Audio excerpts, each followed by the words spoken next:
Hello friends, आज हम लोग बात करने वाले हैं यूपीपीसीएस प्रीलिम्स एग्ज़ाम 2022 की।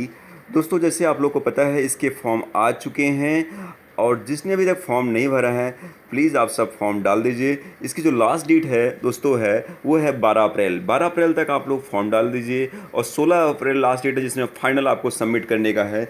तो आप लोग ध्यान से अपने फॉर्म डाल दीजिए।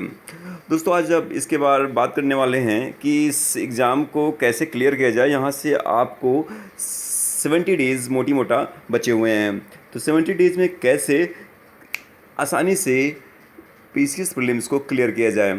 तो दोस्तों, जैसे आप लोग को पता है लास्ट ईयर के कट ऑफ के बारे में, कट ऑफ इसकी 90 के आसपास जा रही है। तो आपको 90 के बारे में मैं नहीं कहूँगा क्योंकि 90 एक बॉर्डर लाइन मुझे ऐसा लगता है। आपको यहाँ पे 100 क्वेश्चन सही करने की ज़रूरत है क्योंकि आजकल मेंस एग्ज़ाम जल्दी होता है।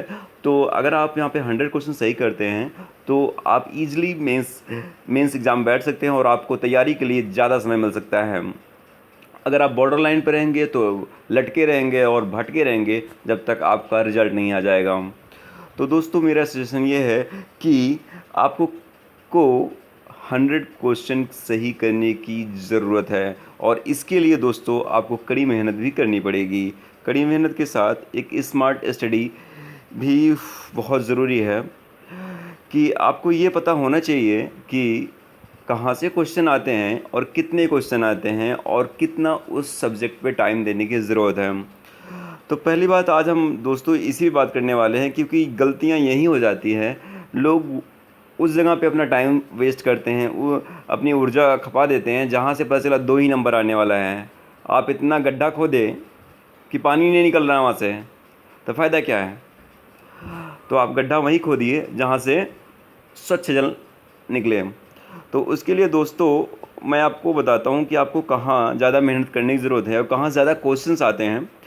दोस्तों, अगर आप यहाँ पे 4 सब्जेक्ट, अगर आपने 4 सब्जेक्ट पे एक अच्छी कमांड बना ली तो आपको प्रीलिम्स आराम से निकल जाएगा, कोई नहीं रोक पाएगा।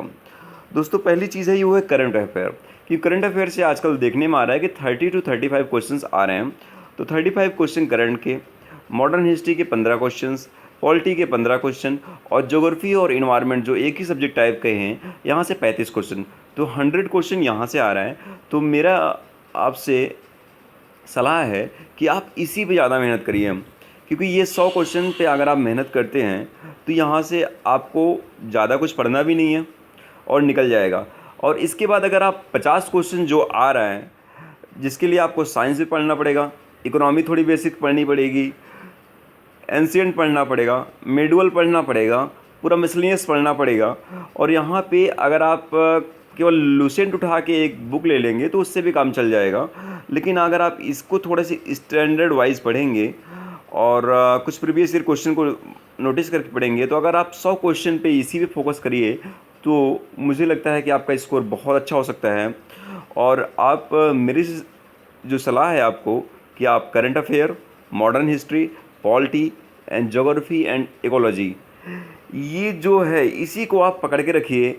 और ये जो आपका और सेक्शन हुआ उसके लिए आप केवल लुसेंट की बुक यूज़ करिए हम, ठीक है। तो आप लोग इसी 4 पे फोकस करिए और इसके बाद अदर जो भी है आपके आ रहे हैं, छोटे मोटे पार्ट्स आ रहे हैं, उस पर आप बिल्कुल टाइम वेस्ट मत करिए कि 1 2 4 क्वेश्चन के लिए अगर आप वहाँ पे टाइम वेस्ट कर रहे हैं तो इससे आपको ख़ास फ़ायदा नहीं होने वाला दोस्तों।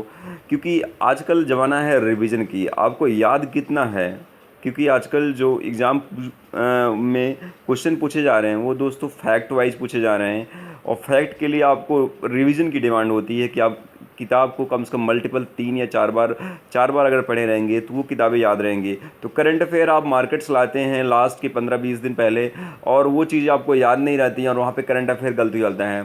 तो मेरी ये आपसे वो सलाह है, जो आप करंट अफेयर की बुक है उसको आप 1.5 महीना पहले या 2 महीना पहले कोई एक लीजिए आप और उसको कम से कम 3 या 4 बार रिवीजन मारिए हम।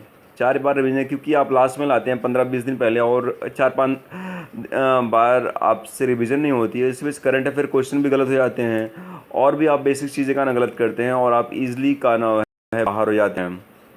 तो बाहर नहीं होना है, प्रॉपर स्टडी करना है और प्रॉपर यही 4 सब्जेक्ट पे आपको अपनी कमांड बना के रखना है और साथ में कुछ टेस्ट पेपर हल करने हैं दोस्तों। टेस्ट पेपर से आपको ये फ़ायदा होने वाला है। फ़ायदा ये है कि अगर आप प्रीवियस ईयर क्वेश्चंस लगाएंगे, ये आप चार सब्जेक्ट पे अच्छी पकड़ बनाएंगे। इसके बाद प्रीवियस ईयर के क्वेश्चन पेपर आप घटना चक्र से या जहाँ से भी आपको उपलब्ध हो, पिछले 4 या 5 या 6 साल के पेपर्स आपको लगाने हैं।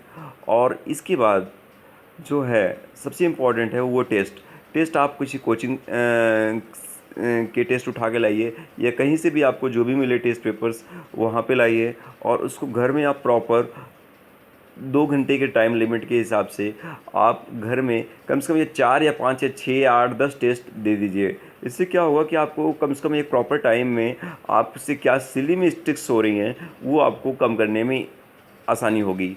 क्योंकि एग्ज़ाम में आप पता चला आप 10 या 15 क्वेश्चन सिली मिस्टेक्स करके आ रहे हैं, उसके बाद माइनस मार्किंग हो रही है, तो आपके बाहर होने के चांसेस पूरे हैं।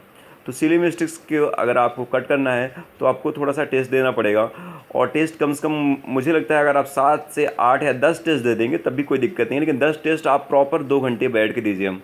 जो फेल होना है आप घर में फेल हो जाइए, लेकिन एग्ज़ाम में मत फेल होइए। जो फेल होना है आपको घर में फेल हो जाइए और अपने आप को सुधार लीजिए, फिर इस एग्ज़ाम में फेल होने की नौबत नहीं आएगी।